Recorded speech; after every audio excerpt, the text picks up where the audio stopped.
qu'on va changer de domaine, changer de continent à présent. L'avenir du foot est-il en Asie? C'est la question qu'on se pose aujourd'hui, alors que je vous emmène au Vietnam. Là-bas, on se passionne pour le ballon rond et surtout pour la première ligue anglaise. On rêve surtout de se qualifier pour la Coupe du Monde. Pour cela, il faut évidemment des bons joueurs. Encore faut-il savoir les former. Reportage dans une école de foot où l'on applique les méthodes d'un ancien international tricolore, Jean-Marc Guillou. Un document signé Clovis Casali pour le Focus. Les hauts plateaux de Pleiku avec ses rizières et ses plantations de café. Dans cette région du centre du Vietnam, les touristes se font rares. Mais un étranger a décidé de s'y établir avec un but bien précis. Former les footballeurs vietnamiens de demain. In attack, take pleasure. I want to see the ball, make many pass. Okay? Control, pass, control, pass. If you keep the ball, it's for go. Make 1-1. Oh.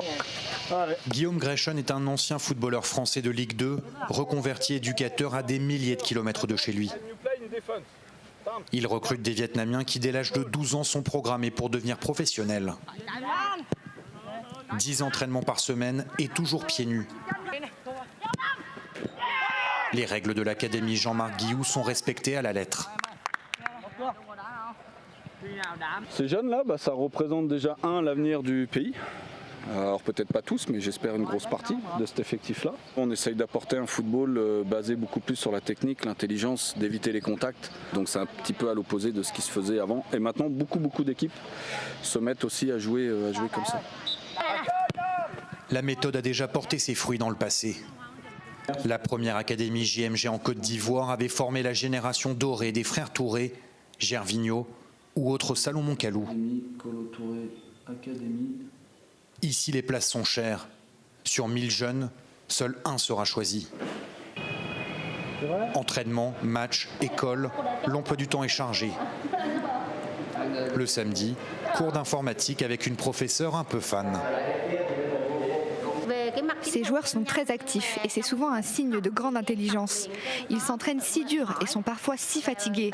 Mais ça veut dire qu'ils ont l'habitude de donner leur maximum. Guillaume veille à la discipline chez ses jeunes joueurs. En 11 ans, il a vu le Vietnam se transformer avec notamment l'apparition de dizaines d'écoles de football, pas toujours très professionnelles.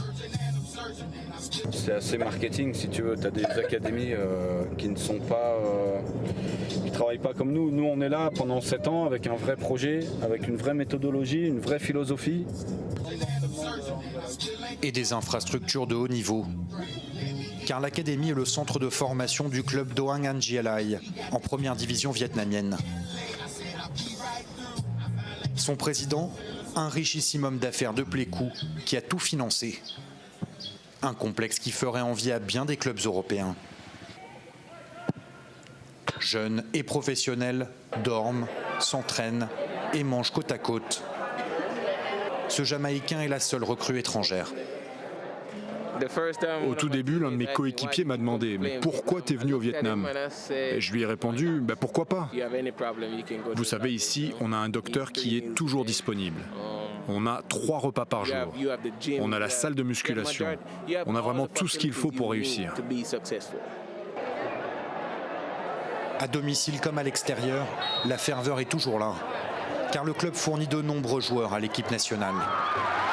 Le pays tout entier s'enthousiasme pour cette nouvelle génération qui commence à obtenir des résultats sur la scène internationale. La star, c'est lui, Nguyen Quang Phuong, surnommé le Messi vietnamien. Pur produit de l'académie, il rêve de jouer en Europe et des clubs du championnat espagnol sont intéressés. Lui et son ami d'enfance ont déjà connu l'étranger, avec des moments compliqués au Japon et en Corée du Sud. Selon eux, le football vietnamien doit s'inspirer des méthodes et valeurs de l'académie. Quand je suis arrivé ici, je n'étais qu'un enfant, je ne savais rien et j'ai tout appris du football et de la vie.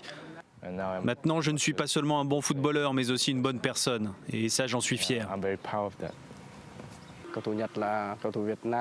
Nous, les footballeurs vietnamiens, sommes moins athlétiques et moins physiques que les Japonais.